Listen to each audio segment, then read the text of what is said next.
Buonasera e benvenuti all'incontro di Serie A, il primo di Saibert Laniene e Sandro Abate nella massima competizione italiana.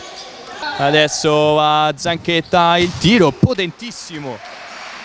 C'è una copertura, pallone centrale dove Joao Tim fa un vero e proprio miracolo.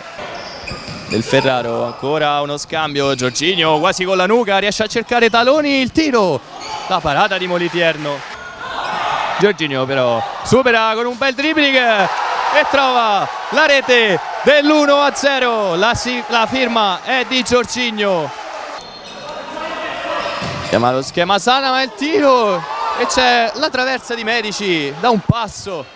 Ora Tim, cercare Sanna, la sponda di testa per Medici, ma che gol ha fatto Mirko Medici al volo, la mette sotto la traversa. Cerca centralmente Menzekeges, sputa del Ferraro, lo mette giù, mamma mia, una traversa clamorosa. Attenzione Abdala, ancora un tiro, ma come l'ha presa Joao Tim, con la punta. Jorginho se ne va in mezzo a due, cerca Taloni solo davanti a Moliterno.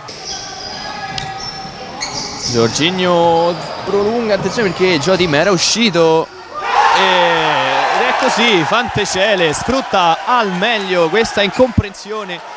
La verticalizzazione ancora Fantecele del Ferraro, Joao Tim. Partiti adesso, inizia la seconda frazione di gioco. Zona centrale, cerca Sanna che ha spazio, una Veronica, il tiro! Moliterno con l'esterno del piede. Pallone dietro per Menzeche, la finta, ancora il pallone che arriva a Lolo Suazo. Prova ancora un dribbling e il tiro, la traversa. Rimessa dal fondo dove c'è già Joao Tim pronto. Cerca Jorginho, l'ha messa giù Jorginho, pallonetto per Schirina. Attenzione perché è partito Medici. Medici è solo davanti a Moliterno. Attenzione, può fare il 3-1 Medici. Il pallonetto. Fantecele sul secondo e arriva la rete del pareggio della Sandro Abate. Scambia corto con Abdala, suggerimento per Fantecele, Joao Tim, la giocata, Zanchetta il tiro, finisce alto. E qui c'è un'ingenuità di Jorginho, già ammonito.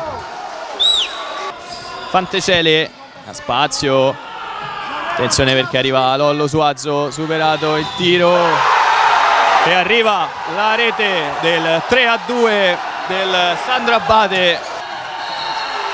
Triplice fischio al Palatuliv, il Sandro Abate supera 3-2 la Saibert Laniene.